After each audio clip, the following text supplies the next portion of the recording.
اعوذ باللہ من الشیطان الرجیم بسم اللہ الرحمن الرحیم رب اشرح لی صدری ویسر لی امری واحلل عقدۃ من لسانی یفقہوا قولی۔ ہم دیکھ رہے تھے آؤ رب کے راستے پر چلیں۔ ہم دیکھ رہے تھے کہ کس طرح ہم خود بھی چلیں اور دوسروں کو بھی چلائیں۔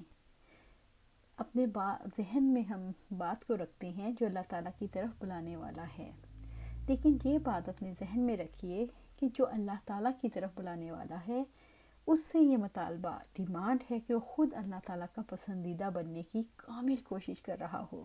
کامل کوشش سے انسان اچانک اللہ تعالیٰ کا 100% پسندیدہ تو نہیں بن سکتا، لیکن اس راستے پر وہ ضرور چل نکلتا ہے جس راستے پر چلنے والے کو اللہ رب العزت کی رضا اور اس کی جنت نصیب ہوتی ہے۔ الحمدللہ رب العالمین۔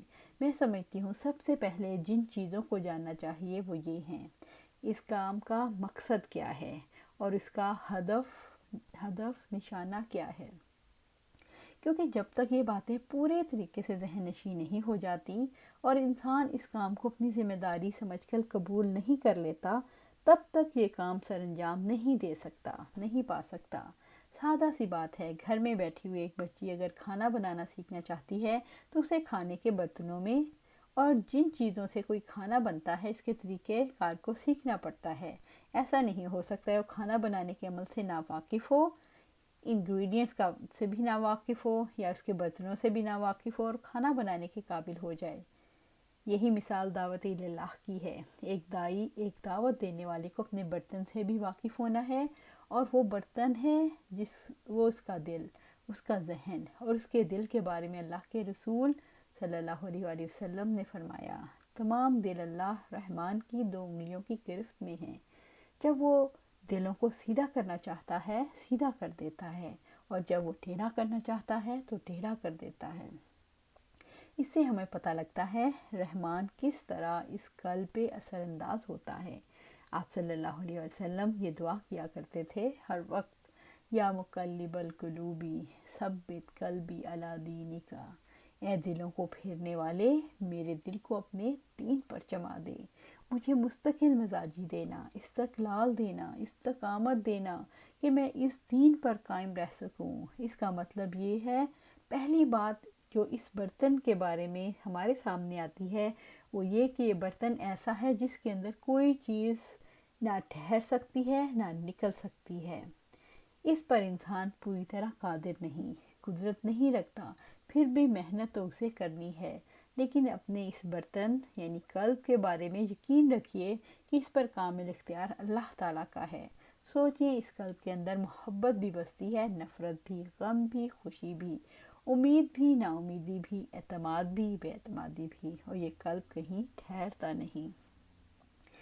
وہ دل جو ہمارے جسم کے اندر خون پمپ کرتا ہے، قرآن اسے تو قلب نہیں کہتا، لیکن سائنسدانوں نے یہ ثابت کیا کہ خون پمپ کرنے والا دل بھی ایک جگہ قرار نہیں پکڑتا بلکہ دھڑکتا رہتا ہے، اور یہ دھڑکن کیا بتاتی ہے؟ زندگی کے ہونے کا پتہ بتاتی ہے۔ ان دھڑکنوں کو جب ECG کے ذریعے دیکھا جاتا ہے تو اوپر نیچے ہونے والی لائن جب ایک جیسی ہو جائے تو موت آ جاتی ہے، یعنی اگر وہ بالکل سیدھی فلیٹ ہو جائے تو اس کا مطلب ہے اب زندگی باقی نہیں۔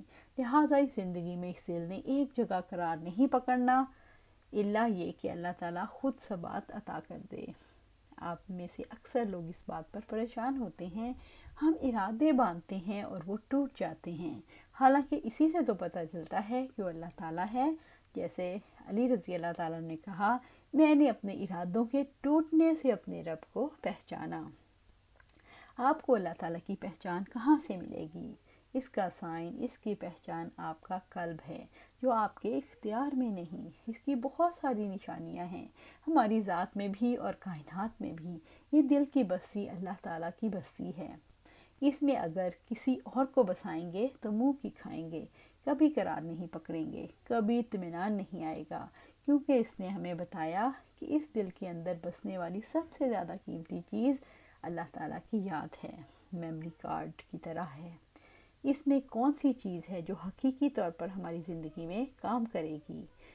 الا بذکر اللہ تطمئن القلوب، سورۃ رعد آیہ 28۔ سن لو اللہ تعالیٰ کی یاد ہی سے دل اطمینان پاتے ہیں۔ کون ہے جو اطمینان نہیں چاہتا؟ یہ اطمینان ہی تو ہے جو سب سے بڑی دولت ہے، اور جس کو اپنے رب کی پہچان نہیں ہوتی وہ اپنے رب کی یاد کو دل میں بسا نہیں سکتا۔ کوئی انگلیوں پر ذکر کرتا ہے، کوئی تسبیح پر ذکر کرتا ہے، اور جب آپ تسبیح کرتے ہیں تو ارد گرد کے ماحول سے متاثر ہو کر بھول جاتے ہیں۔ اس کا تذکرہ اللہ پاک نے سورۃ کہف میں کیا اور سبیل سمجھائی ہے۔ وَاذْكُرْ رَبَّكَ إِذَا نَسِيتَ، اور جب آپ بھول جائیں تو اپنے رب کو یاد کریں۔ سورۃ الکہف آیہ 24۔ اس کا مطلب ہے دل کے برتن سے اللہ تعالیٰ کی یاد بھی نکل جاتی ہے۔ جانتے ہیں کیوں؟ ابن آدم کا دل جب ذکر سے خالی ہوتا ہے تو شیطان دھرنا دے کر بیٹھ جاتا ہے، پھر وہ اس میں اللہ تعالیٰ کی یاد کو آنے نہیں دیتا، اور جب کوئی بندہ اپنے رب کو یاد کرتا ہے تو وہ دم دبک کر بھاگ جاتا ہے۔ انس رضی اللہ تعالیٰ عنہ سے روایت ہے کہ آپ صلی اللہ علیہ وسلم نے فرمایا، شیطان نے اپنا منہ ابن آدم کے دل پر رکھا ہوا ہے، اگر وہ اللہ تعالیٰ کا ذکر کرے تو وہ کھسک جاتا ہے، اگر وہ بھول جائے تو اس کے دل کو لقمہ بنا لیتا ہے، اور یہی وسوسہ ڈالنے والا خناس ہے۔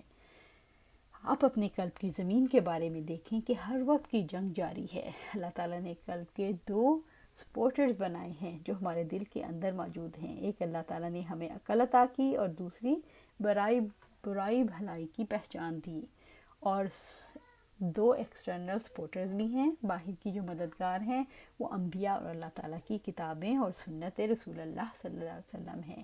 لیکن انبیاء کے جانے کے بعد باہر کی سپورٹ کرنے والے ہیں وہ داعی اللہ ہیں، اللہ تعالیٰ کی طرف بلانے والے۔ لہٰذا یہ دل کی بستی ایسی ہے جہاں خیر بھی بس سکتا ہے اور شر بھی، جیسے رب العزت نے فرمایا، پھر اس کی بدی اور اس کا تقوی اس کے دل میں ڈال دیا۔ سورۃ الشمس آیہ 8۔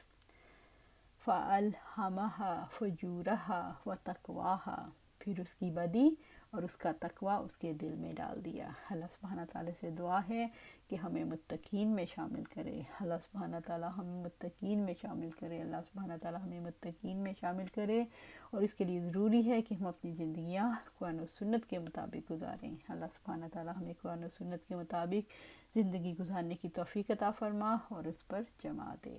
آمین یا رب العالمین۔